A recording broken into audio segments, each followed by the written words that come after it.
producer responsibility ERP Phase 1 adjustment to town-funded services. Administration. Good afternoon, committee. We've talked a lot about EPR, and I said we would be bringing the services that EPR doesn't cover to council, and that's what you're seeing tonight. We've done our best to take a very complicated topic and boil it down to basically 3 issues for council to look at. The good news for residents of Hinton is that regardless of what council chooses tonight, it's going to be a significant savings to our budgets, and they can look forward to curbside recycling starting in October of 2026. So that's the good news. But in the interim, we have to decide on the services we want to continue to offer that are not covered by the current program. So the first one is commercial cardboard recycling, and this is a service that is offered to our commercial businesses, and it's actually unrelated to the depot itself. But currently, businesses in Hinton get their own bin, they pay for their own bin, they pay to truck cardboard to the Edson recycling facility where we pay the tipping fee. And then we also put into this topic that last year we talked to council a couple of times about continuing the recycling in the school. So I lumped that into this topic as well. And so if council chooses to continue to do that, that'll be $53,000 we'll have to keep in our waste budget in our 2026 budget. The second topic is other residential services. So this is stuff that we currently recycle at the depot that the province does not recycle under their new EPR standards. So if the town wishes to keep recycling these things at the depot, then we have to pay our proportion of the costs of running that depot. And that's estimated here in the report. Then the third one is how we do, also on that, those residential things, if council chooses not to recycle those at the depot, you can still drop off those for recycling at our landfill currently. There is, and so we actually are paying those services through our partnership with the landfill as well. So if you choose not to, there is still a place that people can do those services. With the hazardous and special products, the province's new EPR standards depends on population, which we explained a little bit in here. But really it boils down to, if you want to keep doing things the way we are with the hazardous products, then we have to continue to pay the total amount there of, I think that totals $53,000. And so our current amount we're spending on recycling is $412,000. And if you choose to keep all those 3 services I just described, then you will have to keep $110,000 in your next year's budget to do those services. If you choose to eliminate them all, that'll bring your recycling budget down to 0. I look forward to hearing your conversation on which of those services you would like to keep and which you'd like to not keep. Thank you, Director. Committee, I have myself and then Councillor Haas. My question is not particularly related exactly to what administration's asking us today, but I do have a question about communications regarding transition to the EPR managed recycling rather than town managed recycling.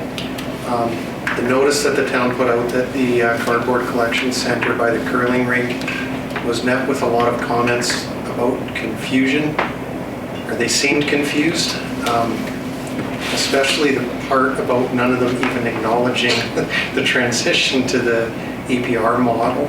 So I'm wondering, what does administration have planned for communications to the community about the transition to the EPR model, away from the town managed model, and especially focusing on curbside pickup, which is a thing that a lot of people ask about, and nobody seems to have any understanding on how it's going to work moving forward. Yeah, certainly following council's decision on this, we will put out some good communications on this. You know, we do know that curbside recycling is going to come to Hinton in October of 2026, and we know that the pickup will be bi-weekly. That's about as much as we know. Outside of that, we don't have any details, but that's at least something. So we will get that notices out following what's decided here, because obviously we want to be able to tell people where and what they can recycle, which is a big part of it. Yeah, and I think that's the big question for me is what materials will be part of the curbside recycling that's obligated by EPR standards and what isn't. And then maybe I'm not sure, this might be overreaching, but maybe a model of how it would work. Yeah, when EPR rolls out with curbside pickup, it is part of their mandate for them to do the education piece. So, I mean, we want to keep our communications to this is what the town is doing, and I think we want to let them do the education of, you know, what goes in their bins when they start up that service. Okay. Thank you. Councillor Haas. Thank you, Mr. Chair. And I'm not sure if you'd be able to answer this, but I'm just curious on the commercial cardboard recycling. We're paying the tipping fees, is what you referred to, right? And that's the $40,000. If we were not to do that, what would that cost? What cost would fall upon the business owner to them that would be extra? Through the chair to committee, the business owners, I think, would essentially have two choices. They could continue to send it to the Edson Recycling Center and pay those tipping fees themselves, or they could throw it in the garbage. Okay. And sorry if I may, then what is that tipping fee? Just what would that tipping fee be to them if they were to ship it to Edson? I'm sorry, I don't have the current dollar value for what that tipping fee is with me today, but obviously it's $40,000 if it was to all go there and we weren't paying for it. That $40,000 is what we were paying that was our total bill in 2024 for those tipping fees. Okay. And if I can clarify, I guess where I'm coming from is I'm not against us doing this. I want to first of all say that I think we've been doing it, and I think it's reasonable to continue doing it. But I was just curious on what a commercial owner would be paying that we're saving, you know, by continue to offer this service versus if we weren't, then what would be the added cost, you know, to that person? And I guess the biggest question would be is how many commercial users are opting into this that maybe might be, like how many customers do we have? Through the committee, I again don't have that number, but I'll make a note of these, and when this comes back to council, I'll make sure I have these answers. Okay. Okay. Thank you. Thank you, Councillor Haas. Mayor Nissen, Councillor Magoon, and Councillor Taylor. Thank you. Through the chair to administration, the tipping fee, the commercial cardboard recycling tipping fee, I'd like to just go back to that for a moment. Currently, we are paying that tipping fee in Edson. Is that fee coming out of the utility rates that we're then passing on to the businesses, or are those tipping fees coming out of another pot of money, like taxation?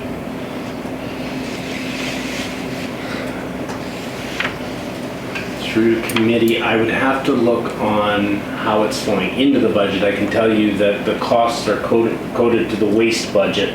Our recycling and our waste budgets are combined. So I know that that's how we're paying it. I do know that we're currently charging residential, I think residential and commercial are both $13 a month, I believe, for waste. And I believe our waste is very close to cost neutral, if not making a little bit of money overall. Okay, thank you. Thank you, Mayor, and Councilor in the room. Yeah, I'm trying to differentiate the recommended action versus the options and what it means. So I guess,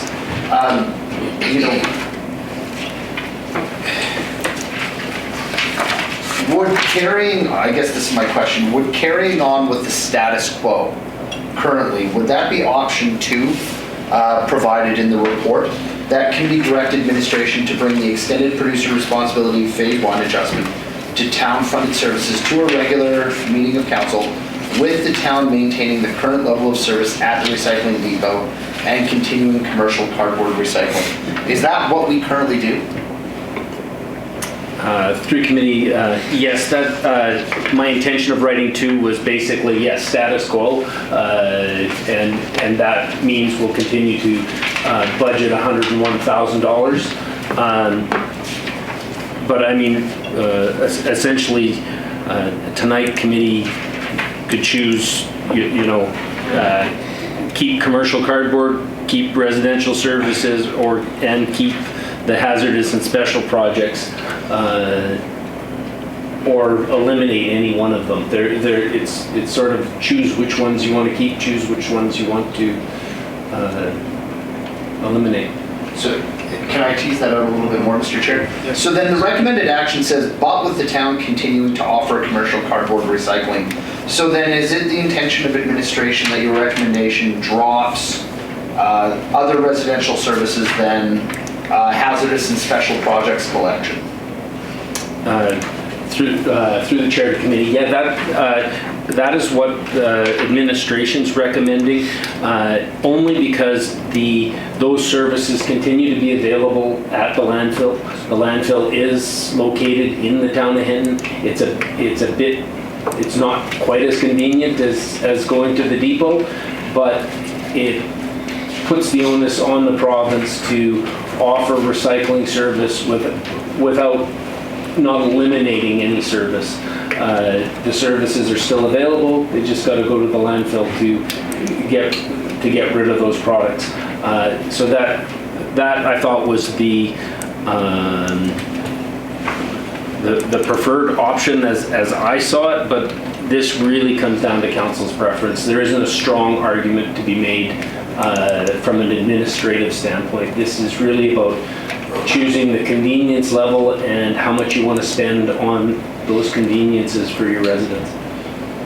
Then with that understanding, Mr. Chair, I'd like to see consensus that council, and then option 2, that committee direct administration to bring the extended producer responsibility phase 1 adjustment to town-funded services to a future regular meeting of council, with the town maintaining the current level of service at the recycling depot and continuing commercial cardboard recycling. And then if I can speak to that, I think the problem I have right now is that there's too many unknowns. I don't know what the impact regarding commercial cardboard recycling. I don't know what the impact to any one of our businesses in town would be if we were to suddenly put that tipping fee on them. It might be quite reasonable, but the problem is I don't know what that impact is. And if I'm a business in town, I guess my rebuttal to changing that would be, well, taxes go up every year, but you just decrease my level of service. Obviously, I think that would be frustrating. Other residential services, my concern would be especially in regards to compost and some of those hazardous materials, which of course also covers the hazardous and special materials, toxic Roundup. I think the moment that we cut back on those services, then we're going to see concerns with illegal dumping. One of the biggest issues is for our waste collection services, what happens when we see toxic materials or dangerous materials that make their way into regular garbage bins, back alley bins, those sorts of things, when they end up where they're not supposed to be. And again, I don't have any clear answers right now in terms of costs. So I think the safe bet is to just proceed with the status quo until we have a little bit more clear picture on what this is going to look like for our community. But I'll tell you, I agree with Councillor Ostashik. There's a real hunger for the curbside recycling component here on the community standpoint. I think the earlier we can get that information out to the community on what this might look like for them, the better. So, thank you. Thank you, Councillor Magoon. So committee, we do have a consensus request. Councillor Taylor, myself, and Councillor Haas. Yeah, I've talked to a number of people on this topic, and nobody minds the residential service or the special hazard project product collection and paying that amount. Where I have heard concerns is over the commercial cardboard recycling and understanding why we're doing that. So if this was to pass, I would probably put another motion that when this comes back to council, we get some information on the cardboard recycling and what that's going to cost businesses if we do it and if we don't do it. Because it's odd that we're actually doing that. But it'd be good to understand the cost before we change anything. Thank you, Councillor Taylor. I'm actually going to withdraw myself. Councillor Haas. I agree. Thank you, Mr. Chair. I agree with Councillor Taylor. You know, before it coming, I do hope that we do have a breakdown of those costs, because I agree we don't have, you know, those numbers. And I think it's important that if we're making that decision on the 40,000, that, you know, those residents understand, you know, what that cost is, and some just some clarification on that. I agree with the others. I'm in favor of this. You know, I think one of the biggest things that comes to recycling is the convenience of it. And when you take the convenience away, I realize they're open at the landfill site, but we do, I think, risk that a lot of that material will be put into our bins and taken to the landfill and in improper categorizing out at that landfill. So I think the better we keep, you know, the services we have, because we want to also endorse that, the recycling. I do have a quick, and I realize it's early days about the curbside, but is the curbside at all, potentially the recycling curbside, going to include the other residential services and possibly the hazard in the future? Is that what the intent is when it comes to the curbside, where we may not have to pay for that after October of 2026? Through the chair to committee, it's my belief that these other residential services will not be offered through the curbside pickup. Okay. Because these things weren't recognized in the legislation as being an onus onto EPR, and I don't think that will change between now and when they have to roll it out.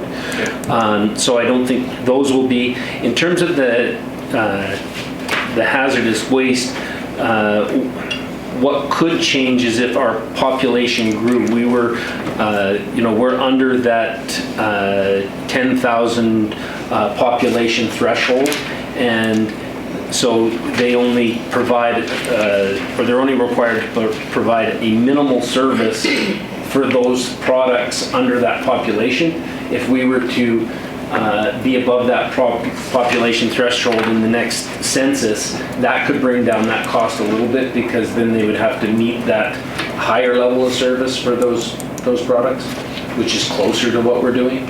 Okay. Okay, thank you. Thank you, Mr. Chair. Thank you, Councillor Haas. I did have a question regarding this motion specifically. With the recommended direction, the EPR program was going to run the recycle depot completely independently.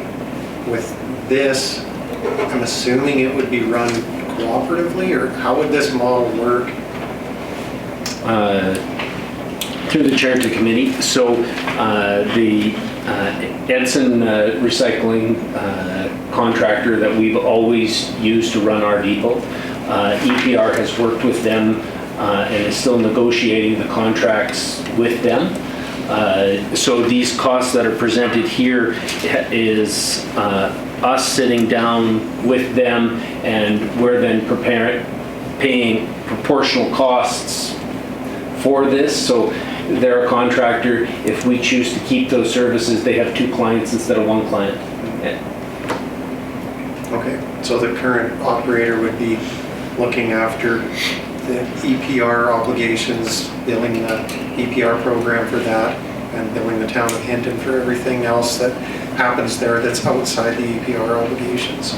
That's correct. And further to that is we have worked out a cost for lot rent on that facility because we're providing it. And these costs here are reflecting that lot rent, right? So if we continue to provide some service there, well, then now we have to pay a portion of that lot rent that we're charging ourselves. So that's in these numbers. Okay, great, thank you.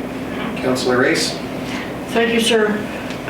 This might be a premature question, but any idea if the operating times or, when the depot is open or closed, would that be changing? Because I know there are people in the community who are not happy with when the depot is closed. Through the chair to committee, I haven't heard any talk about that. Certainly we could raise that issue again, but where previously it was 100% our decision, now it's going to be substantially less our decision. We may still have some influence on that, and we could raise that issue again. I'm sorry, I don't have a clearer answer for you. Just a quick follow-up, please. And if this isn't an appropriate question, I'll withdraw it. At that time, we were looking to save $60,000, I believe. And that's why we changed the hours and a whole bunch of stuff. Did we meet that 60,000? Did we save 60? I believe we did, yes. We reduced our budgets based on that decision, and I think we did receive those savings. I think the 13,000 was in that 60, but whatever was decided, I believe we did trim our budgets by that appropriate amount.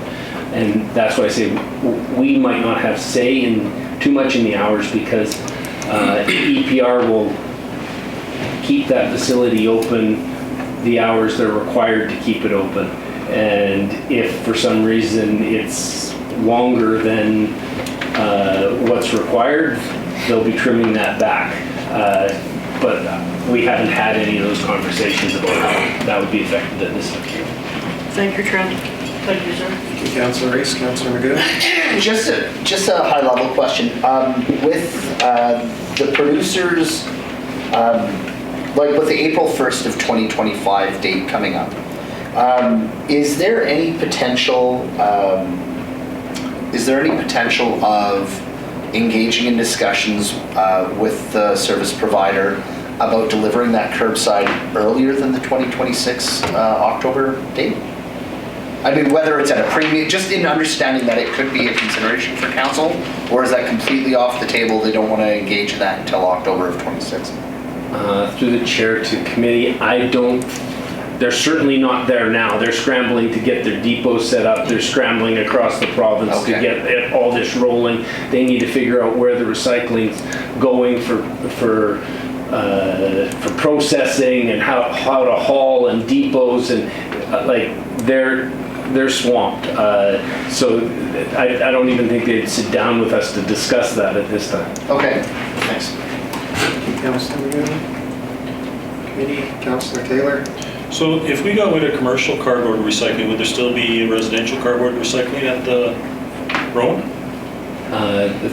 Through the chair to committee, yes, absolutely. The EPR is mandated to recycle residential cardboard. Commercial cardboard is not recycled under the EPR program. One more question. Yep. I only mention this, not saying I support it necessarily, but because it's something maybe Joanne supports. Would it be possible to charge a voluntary green energy charge or a green initiative charge to the bill, where you voluntarily opt in and that money then is set aside to pay for the take it or leave it program at the road and street dump? That they pay for it on a voluntary basis? That's part, you could opt in for it, or you could leave it out. Because I know, say for example in Grand Prairie, when you sign up for your bill, they have this green energy initiative and you opt in or you opt out, right? And if you don't have to do it, it's a voluntary thing. It may be something that some citizens would want to provide an extra service, and it may generate money to provide that service. I could leave that for you to do anything with you like. Through the chair to committee, I think that's technically possible. We could achieve that. I wouldn't recommend taking that on this year with with what's on our utilities desks, with changes coming in terms of the water meters and changing our accounting system and all those kind of stuff, that I don't think we could pull it off this year at all. That would be an idea we'd have to park and look at down the road. Yeah, thank you. I only brought it up to make Councillor Reese aware of it. Thank you. Thank you, Councillor Taylor. Councillor Haas? Yeah, I'd like to pose the question. We're getting off into other topics other than the motion, if we could, please.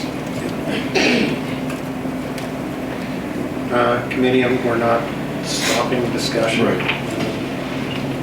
Everybody's still able to speak to the consensus request. I would just remind committee we do have a consensus request, so try and keep the comments relative to it.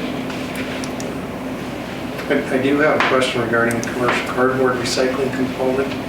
For the time being, I'm supporting this because my concern is if we've been covering cost up to this point and we don't moving forward, that might be enough impetus to have some of the businesses that are currently recycling cardboard to stop doing that and diverting it to the landfill. And commercial businesses, by my understanding, generate far, far, far more cardboard waste than residential users do. So I would hate to see that diverted into the landfill. But I do have a question. The report states phase 1 doesn't consider commercial cardboard recycling, but moving forward, is that going to be part of the EPR responsibility? Do we know that yet? Through the committee, I don't believe it is. I don't believe it's in there. I'll double check when I come back, unless they do an amendment. But what's in the current legislation that they passed to put all this in place, I don't believe it's in there. But I'll double check for council. So I have a follow-up too then, and maybe this isn't information that you can even get, but are EPR fees not charged on that cardboard that's going to the commercial users? So if I guess the question, if the fees are being charged, why isn't the service being mandated?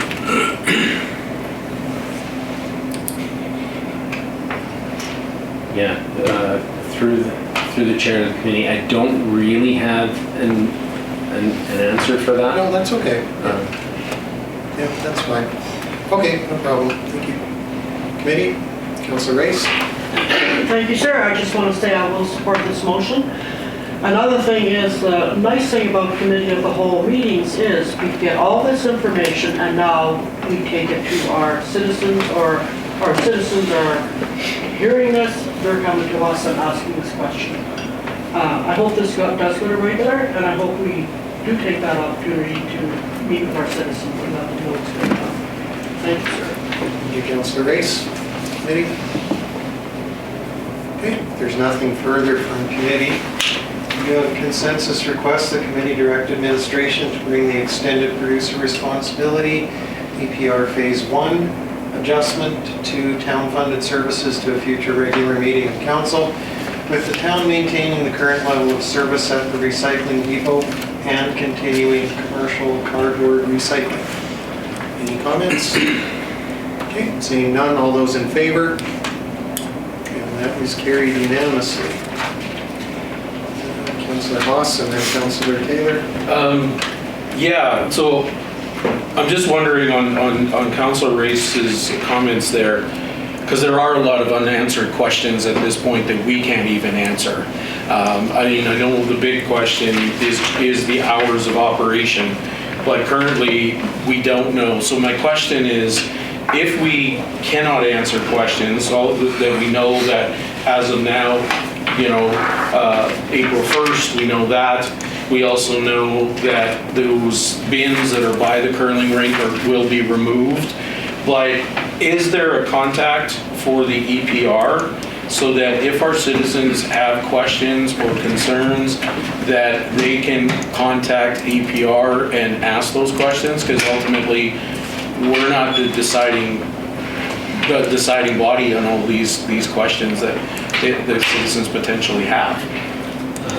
Through the chair of the committee, I do know that they have the onus to do a full marketing campaign and all that kind of stuff. I will inquire when they plan to roll that out. It probably aligns with their April 1st date, that's what I'm guessing. But I'll inquire about that too on what their communications are compared to what we're going to do. Yeah, so if I may, I think that's really, because I mean, like I said, citizens may be coming to us, but the last thing we want to, you know, saying, I don't know, because we truly don't know. So having the ability to contact those that can answer those or hear them out, to me would be my preferable direction to them, you know, because, we just don't know. Yeah. You know, I brought you tonight the services that we're currently offering that EPR doesn't cover. Mm-hmm. There is some things that they recycle that we weren't recycling. So starting April 1st, styrofoam will now be able to be recycled. So before we didn't recycle styrofoam. So it is their onus to get that message out. And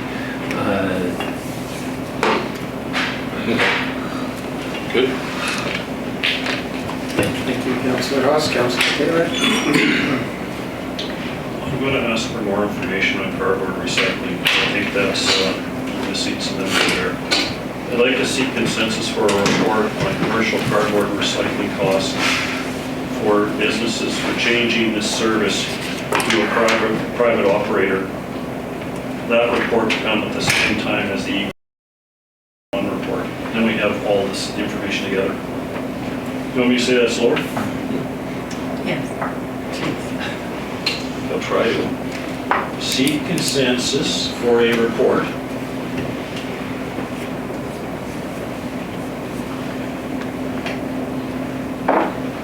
on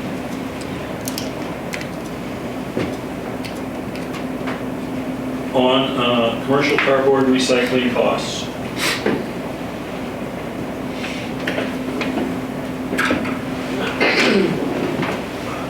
For businesses,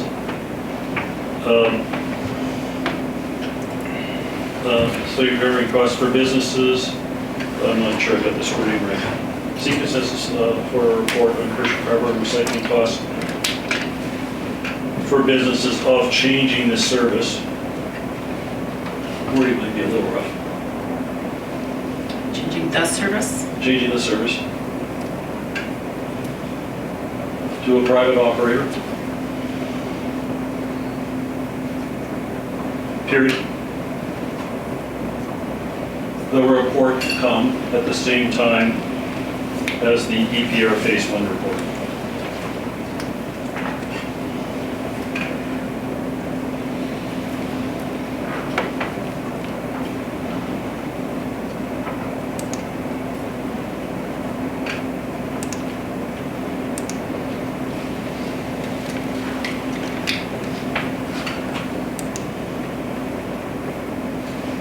That's perfect, thank you. That's what I said, it'll be perfect. Did you want to speak to it, Councilor? No, I already have. I think the commercial cardboard recycling, there's some information missing, and if we're going to make a decision, we need that information on what the costs for private operators are for going to another, what businesses are for going to another service, how much it's going to cost. Okay. Thank you, Councillor Taylor. I would have a question for administration regarding this. I thought commercial cardboard recycling was already provided through a private supplier. Through the committee, yeah. My intention was to, like, I've been taking notes of the questions we didn't have answers for, and was to update the report before it comes to update to council based on those questions. Currently, the cardboard, they pay for their own bin through a private operator. They pay that private operator to come and dump the bin, and they pay that operator to haul it to Edson. The cardboard is dumped at the Edson recycling facility, same people who run our depot here, and we pay the tipping fee. And that's the costs that are in here. In terms of what they pay for a bin, what they pay for transporting, those kind of stuff, I don't have that data because it's their bills, not ours. I would have similar data because we have some of those expenses through the town. So I could make some estimates. Okay, so I guess my question to Councillor Taylor would be then, what would you be looking for in this report that would be different than what we have with us today? I would withdraw the request. I wasn't aware that commercial cardboard recycling was done by, they did it themselves. Oh, okay. I thought it was a town-provided service. Okay. Must have changed when I was off council. CEO Massey?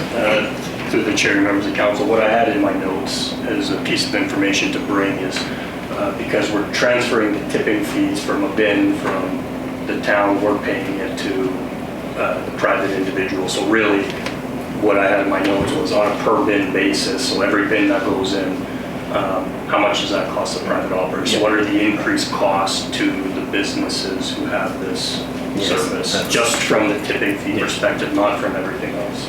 It's just, I'd like to withdraw it if I could, but seek consensus to withdraw it. It's a smaller problem than I thought. We can just get the information that the town manager talks about, and that's fine. Okay, just to clarify, you were going to bring that forward without this consensus request? Yeah, that's what we have. Okay, Notes for. yeah. Okay, so I just looked at committee instead of putting it to a vote. Is there any objection to Councillor Taylor withdrawing his consensus request? I don't see any objections, so we'll withdraw that consensus request then. Thank you, Councillor Taylor. I did have Councillor Magoon and Councillor Haas. You were going to speak to that? Okay, I'm looking to withdraw. Okay. Anything further for this matter before we move on? Councillor Haas? Real quick, I guess, is just the communication post. I think that's I know EPR is under the gun, but, waiting till April 1st to communicate a new service is not good practice, in my opinion. So if you can somehow light a fire under them, I think that would, in the next couple of weeks, get some information out there from them would be great, personally. Okay, thank you, Councillor Haas, Councillor Magoon, and then Councillor Taylor. Yeah, I guess I certainly agree with that sentiment, but we all control our own little spheres of influence. So I guess my question is, does the town intend to present in the short term an abbreviated communication strategy that just lets our citizens know what to expect? In the case in point, so a rather prominent member of our community asked an innocent question online about, well, when is the town of Hinton going to get curbside recycling? Like, the content of this meeting is very simple. It's, at the latest, we would expect October 2026. That's an easy point that the town can and should communicate, so. CEO Massey? Through the chair, we will, once we have answers to a lot of these questions, we will be able to answer, but we didn't want to go off half-cooked without all these answers on what services are going to be provided, which aren't. But after we make this decision, we will have some clarity on exactly how it works. We'll have much more clarity on how things are going to work, and we can provide that and just let them know to, for the details of, for example, which day are they picking up, that'll be EPR a little bit closer to the date. So once we have the answers to the questions that we asked in this report, we'll be able to provide some more comprehensive comments on it. Okay, awesome, thank you. Thank you. Councillor Taylor? What's happening to the $300,000 savings? I'm just curious. Is that going to go to the utility budget? Is it going to the general revenue budget to help mitigate the tax increases? Because as everybody knows, we've got 4 to 5% tax increases, and we've got potential water treatment, waste, utility fee increases, the equivalent of 10 to 50% tax increases overall for close to, the equivalent of a 20% property tax increase. $300,000 helps mitigate that to the extent of 1.5 to 1.6%, which I think is helpful to the citizens on lower incomes. So where's that $300,000 going? Through the chair to the committee. So in your next budget, in your 2026 budget, we will reduce the waste management by that amount, and it'll play its course as it works through the budget. But yeah, you will certainly see a reduction in that particular line item by $300,000. So that'll be reflected in the tax bylaw bill that we see coming up in April? Because this is a change that's going to occur partway through 2025, correct? Yeah, through the chair to committee, we probably won't fix that till the following budget, so it'll show up as a surplus this year. It'll show up as a surplus this year, and then in 2026 we'll reduce the budget. Okay. Thank you. Thank you, Councillor Taylor. I just wanted to comment too and thank administration for being committed to getting some public information out and bring some clarity to how this is going to work and what happens moving forward. One of the things that administration might want to consider including in that is just some information about the EPR program itself. I don't feel a lot of citizens are very familiar with EPR even existing and what it means for the community. I think it's going to have a lot more impact on the community than people realize. They don't have an understanding that the obligation that EPR puts, especially the part about curbside recycling. I haven't run across a lot of people who even know that that's a responsibility that has to be picked up by the EPR program and that it's mandatory. So even link to a website or something, there's got to be something out there about what EPR does and what they're going to do and what their obligations are. Thanks. Anything further, committee? Okay, seeing nothing further then on that matter, we will move on. Item 5.2, water treatment plant operations, administration.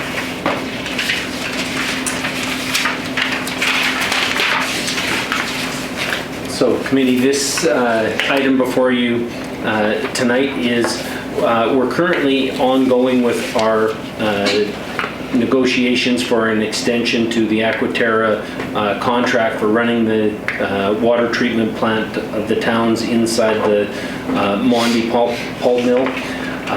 Our current agreement essentially is for well, it's outlined there in the report what Aquaterra provides us and what they're responsible for. Currently, we have on staff a qualified water treatment plant operator, and we would like him to be able to keep his certifications, and to keep his certifications, he needs to spend time in the water treatment plant.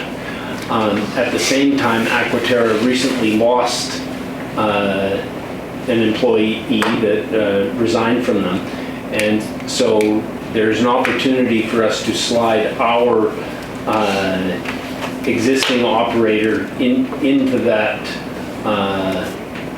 position, one, so he can keep his hours, which we were intending to do just part-time until their opening happened. So it brought about the conversation that we wanted to bring to council on whether the council wants to see administration work towards bringing the water treatment plant operations back in-house over the course of a year, or if you want us to basically keep going the way we've been going and allow Aquaterra to fill their position and and just sort of carry on. And that's what we're here to talk about. We think that if we were to take it over we think that over the course of the year as we took it over, there wouldn't be much savings because we would have overlap. But once the overlap is completed, we think that we could save about $100,000 a year compared to what we're paying for contracted service. Okay, thank you. Committee, comments or questions? And myself, Councillor Haas, and Councillor Magoon. My question is regarding staffing for utility operators. When the option to contract this service came to council back in 2018, part of the justification for it was that it was very difficult to find certified utility operators, and that it would be a safer option to go with a contractor who has an obligation to make sure they're providing that service rather than having a utility operator leave and have the municipality left scrambling to try and find somebody to fulfill that obligation. Has that situation changed in terms of utility operator availability? Or is there a possibility we might wind up in that same scenario where we're scrambling to find somebody in the future? Through the committee to council, I think those things come in waves and they kind of come and go depending on who's in your community and that sort of thing. We think there's a window of opportunity where there is some good qualified people around that we think we could bring this in-house over the next year. Those things can change on a dime as well. Having our one employee already on staff and already certified, and you only need two, so we're already 50% of the way there. That's what gives us the confidence. If all of a sudden he was to leave us for some reason, all of a sudden it wouldn't be so easy again. So that's how quickly those things can change. It really is a pendulum. CAO? Thank you, Chair. To your point, it is more of a risk, and qualified operators are difficult to get, but there are other options that we have available to backstop us.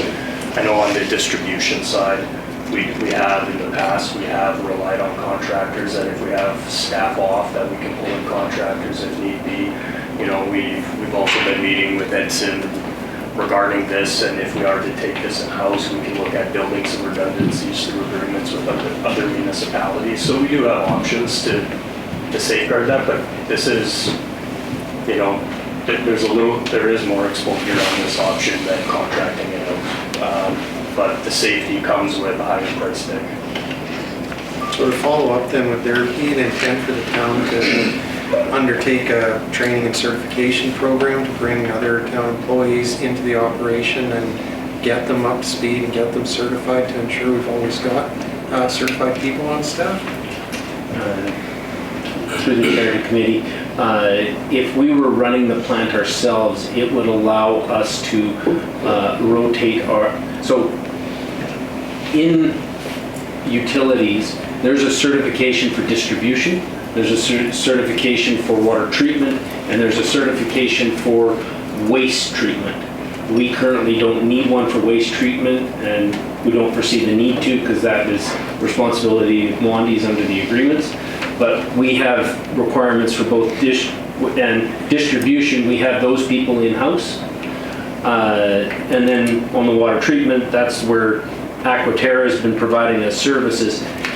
It is common in the industry for those people to pick up all the tickets. Over time, those people usually become multi-ticketed and get experience in all three disciplines.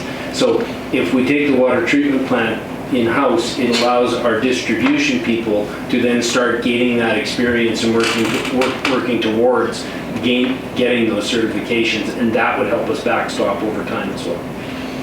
Perfect, thank you. Councillor Haas and then Councillor Magoon.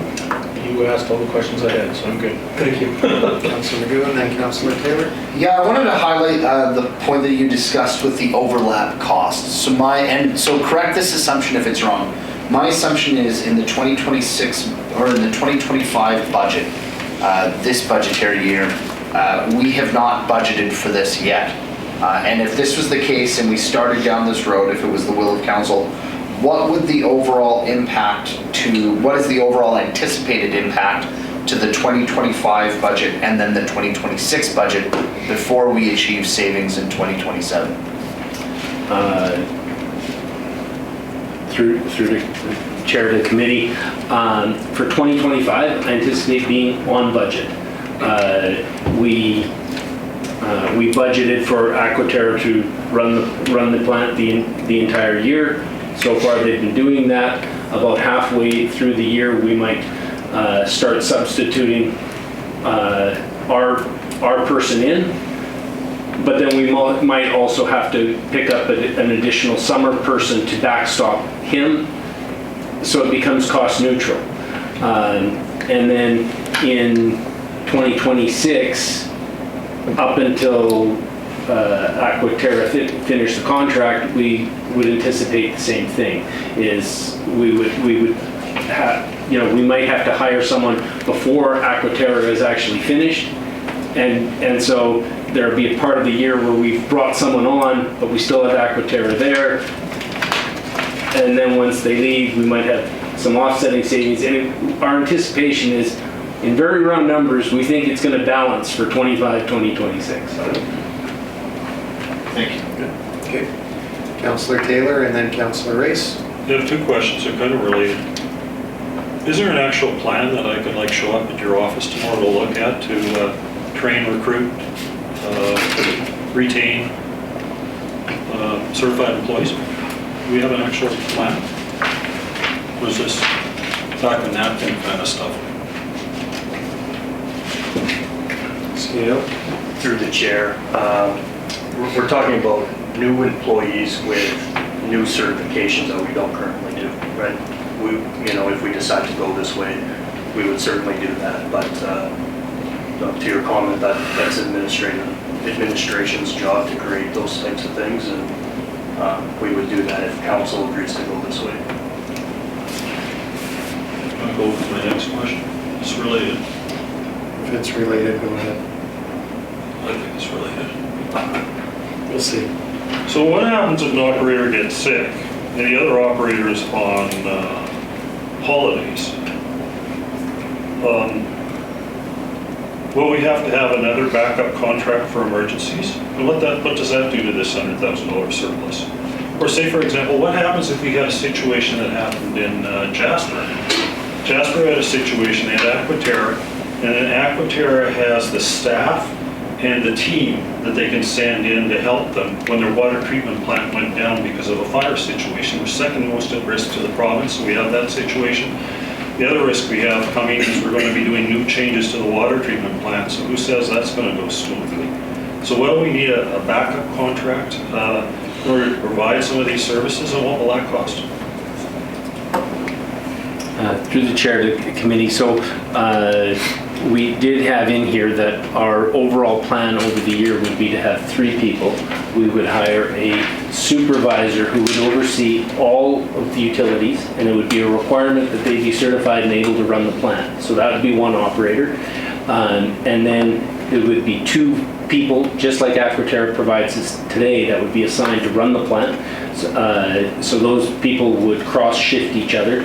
So our plan would be to have 3 people for the 2 positions, which is our backstop. So that was in the report, and that was our idea.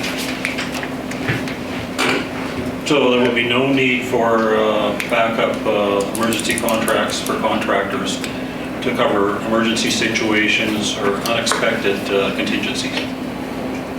That's your answer. Through the chair, we don't expect any, but if we were ever to run into an emergency situation and we need Aquaterra to send some people, we could always call them in. But by that point, to give you some comfort, that's going to be covered by a DRP program and probably cost neutral to us anyways. But generally, one person is running the plant.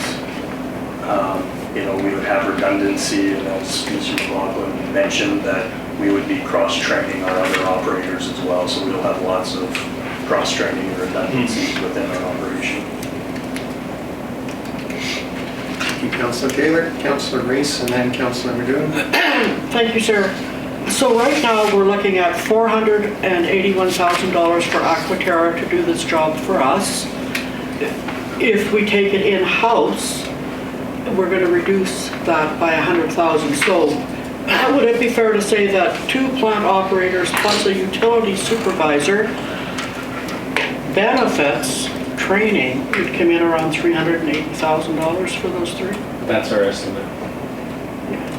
I gotta say, sometimes when you think you're saving 100,000, that might not be the case. So, thank you, sir. Thank you, Councillor Reese. Councillor Madoon. Yeah, I think that's sort of where I'm picking up off of. If I rewind the clock as a councillor, back to the time when we entered into an agreement with Aquaterra, one of the big concerns that was big enough of a concern that administration brought the request for decision to pick up on Aquaterra as a contractor was the fact that we don't control the supply of trained employees and who will apply for a given position at a given time. And what I'm hearing is that necessarily hasn't changed. So, it's a bit of a gamble. And I agree with administration, if you're dealing with an outside company, common sense says you're paying for a premium of service. They have profit. They're making a profit to deliver a service to you. If you bring it in-house, along with that comes with the concern that you're now going to have to fill those positions. You're responsible for coverage of those positions. If there's a shortage of trained personnel in those positions, well, too bad, so sad. You're going to have to cover that, and all those sort of uncertainties.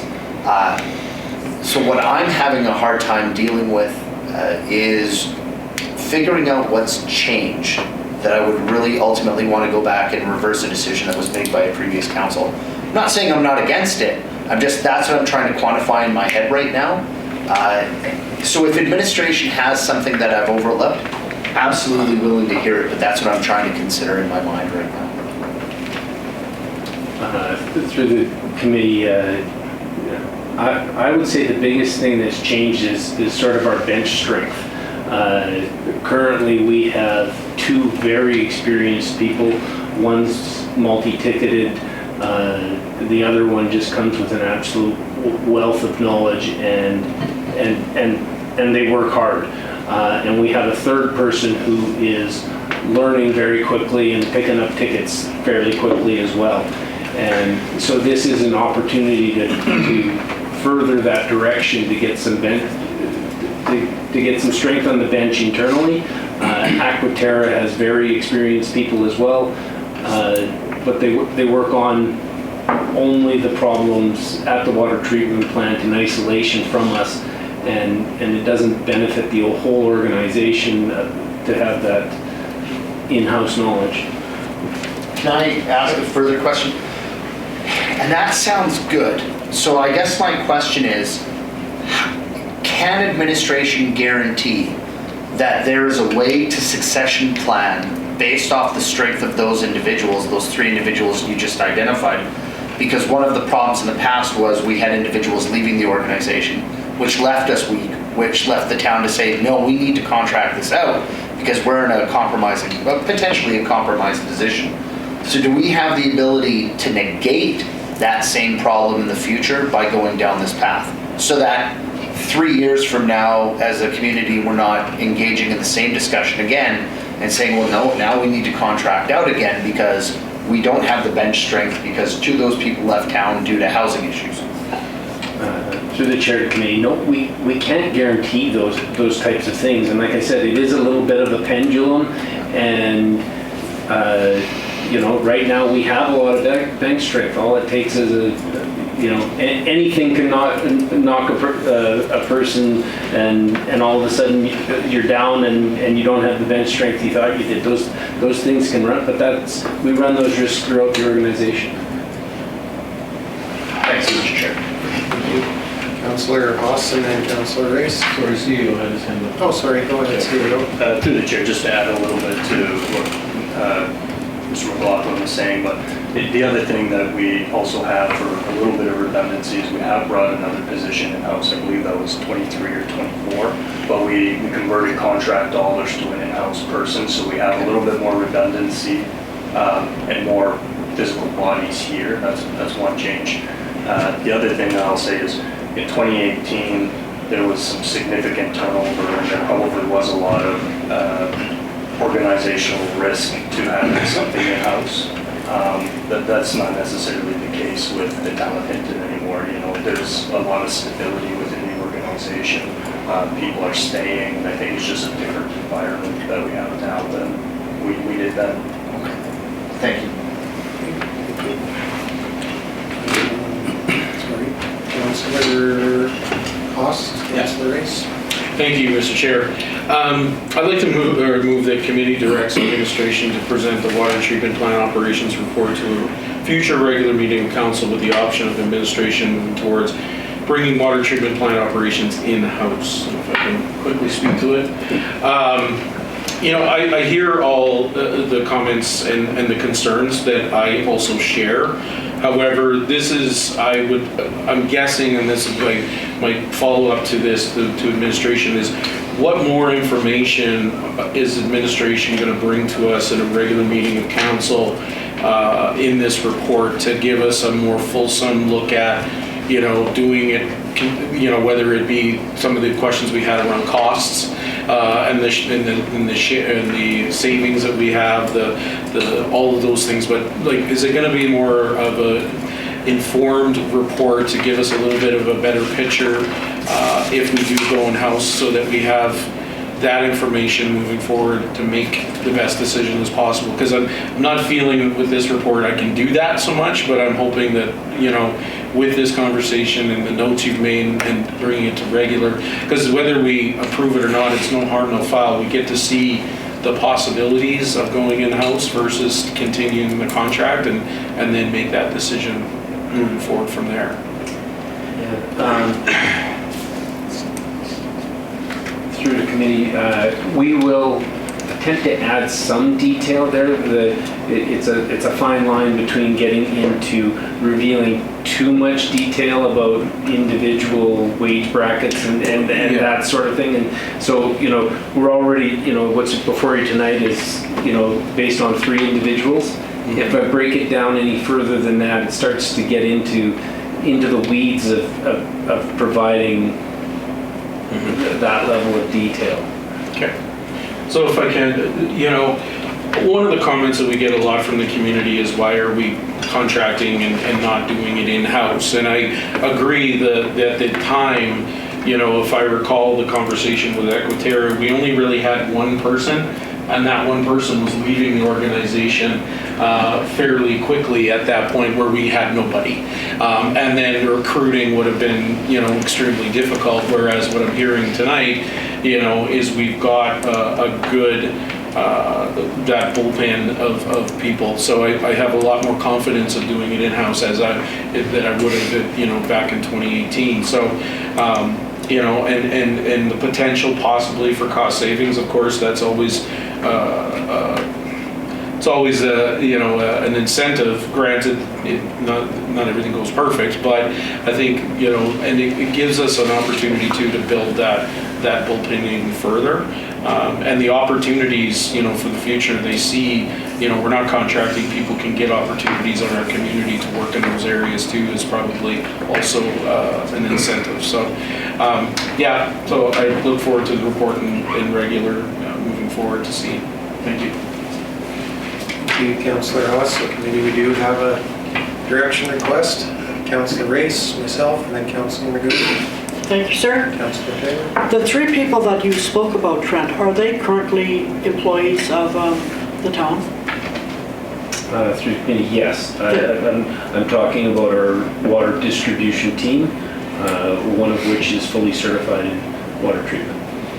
So for them to take on these positions as the plant operator and the utility supervisor, they wouldn't be leaving a current position with the town that then had to be filled, because now they're working in water.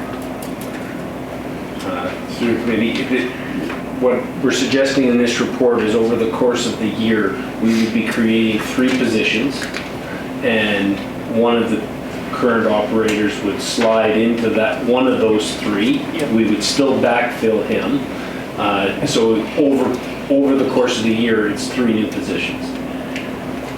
But are we taking 2 other people within the organization and possibly